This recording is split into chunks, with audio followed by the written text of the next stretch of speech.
Heil Hitler, establishing the Nazi state, 1933 to 1934. In context, focus, totalitarian rule. Before, 1923, Hitler stages the Munich beer hall putsch, a failed coup that wins him public attention.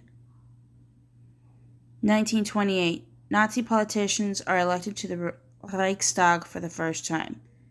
1931, banks collapse in Austria and Germany as a result of the depression and withdrawal of American loans. 1938, Hitler annexes Austria and rigs a referendum to indicate Austrian approval.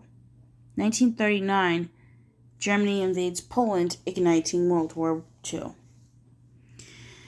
During 1932, with the Weimar Republic's government in disarray and Germany in a deep economic depression, Hitler's Nazi Party attracted increasing public support and was now the largest in the Reichstag, or parliament in German.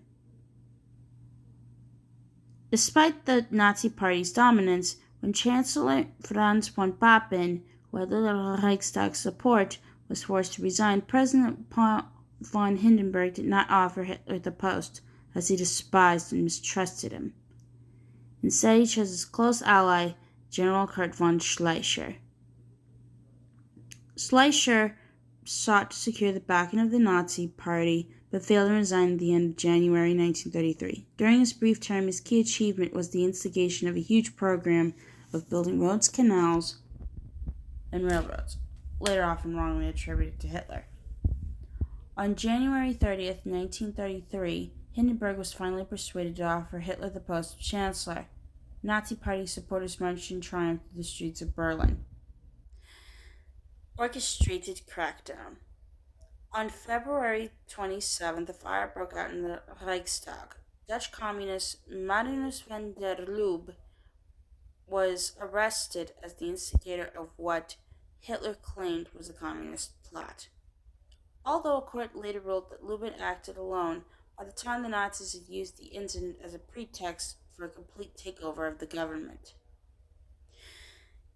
A few weeks earlier, Hitler's cabinet had enacted a temporary decree restricting press freedom and banning the right to assemble. The day after the fire, the cabinet extended its provisions in the decree for the protection of the people and the state, also called the Reichstag Fire Decree, and declared a state of emergency. The Communist Party was barred from the Reichstag, and the Schutzstaffel SS rounded up thousands of Nazi Party opponents and dispatched them to the early concentration camps, including Dachau, near Munich.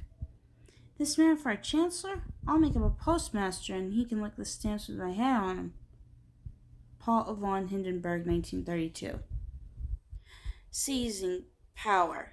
On March 23, 1933, a fortnight after a further general election in which the Nazi Party still failed to gain a ruling majority, Hitler successfully steered the Enabling Act of the parliamentary process.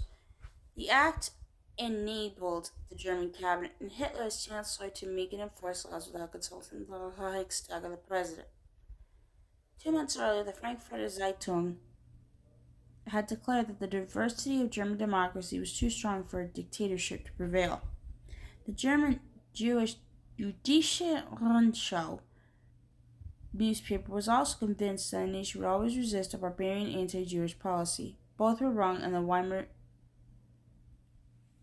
democracy was effectively at an end. On April 1st, the Nazi Party orchestrated a national boycott of Jewish businesses in a fresh attempt to demonize Jewish people, long made scapegoats for Germany's economic ills.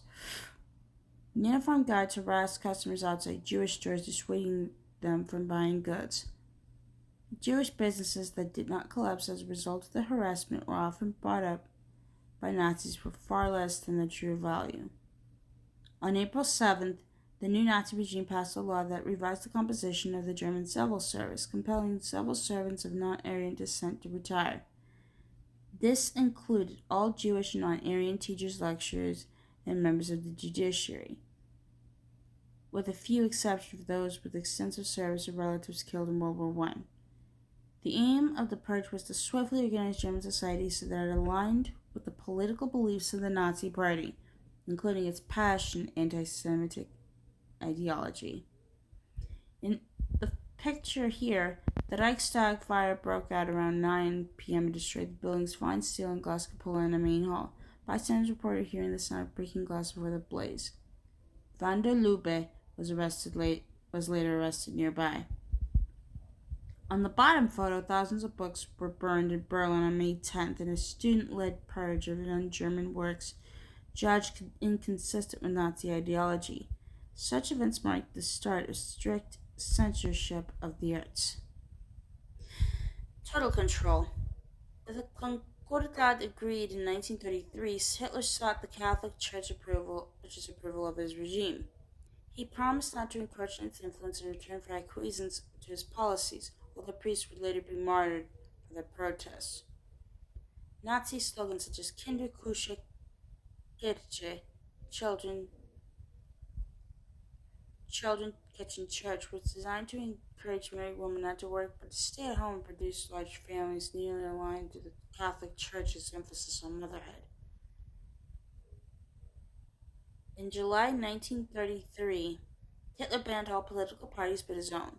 With opposition extinguished, in November elections, 92% of the electorate voted for the Nazi Party or its yes.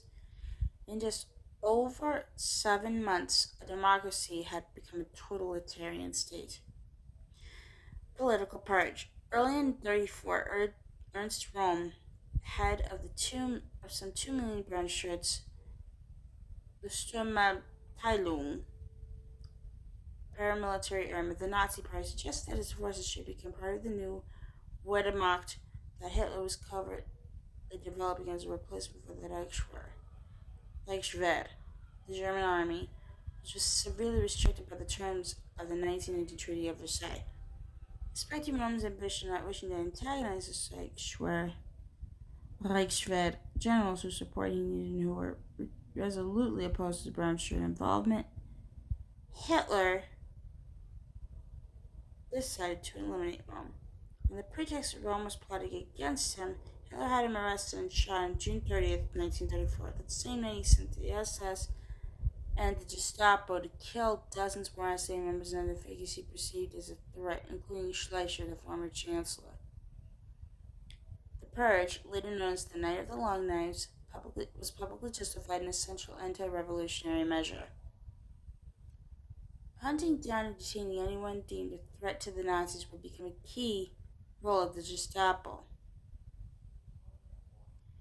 Formed a year later from sections of the Prussian police by Nazi leader Hermann Göring, it evolved into a secret police force that operated across Nazi Germany, fueled by tips from informers and spies, and initially tracking political opponents, but later Jews, Roma, and homosexuals, mostly dispatched in the form of slave and concentration camps. National discipline governs our life. Nazi slogan, February 1933. Reshaping Germany. In August 1934, the natural death of President Hindenburg removed a final obstacle to Hitler's absolute power. Uniting the roles of president and chancellor, he dubbed himself Führer, a leader, and began to plot Germany's resurrection on the world stage. He delegated the running of domestic affairs to trusted subordinates, but, in a bid to keep their ambitions in check, judiciously ensured that roles overlapped. Local government was run by Nazi officials, trade unions were banned, and special courts held in the federal featured in a legal system that eliminated any opposition. Charles Marchak, president of the Reichsbank in 1933 and appointed Minister of Economics in 1934, increased government spending to finance a vast infrastructure program of homes, highways, and waterways. This work slashed official unemployment figures. Those took no account of Jews in public service who had been forced out of jobs, and in 1935, under the Nuremberg race laws, would lose all citizenship rights. Patriotism and power.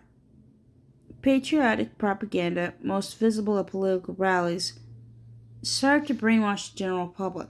Jewish and the other un-German influences were excised from the arts, which were reshaped to highlight patriotism, military power, and Germany's physical prowess. With a recovering economy not boosted by munitions factories, the Führer could begin to devise a strategy for territorial expansion. In this picture, a Nazi salute in the Reichstag marks unanimous support for Hitler, fourth left front row of desks, following a speech justifying the deaths of state enemies in the Night of the Long Knives. The Nazi propaganda machine. Manipulation of information was key to the Nazi Party's political success. It was masterminded by Joseph Goebbels, a gifted orator and director of the party's propaganda from 1928. Goebbels created evocative slogans that helped build the cult of Hitler as a redeemer of Germany's origins. The swastika, formerly a system of good fortune, was hijacked to foster a sense of ancient Aryan lineage. Goebbels knew how to use the media, pamphlets, mass rallies, and social gatherings effectively to spread the Nazi message and garner blind loyalty at a time when most German people had no access to other sources of information. Hitler's close ally, Albert Speer, once noted cynically that a key distinction of the Third Reich was its ability to use communication to sustain itself and deprive its objects of the power of independent thought.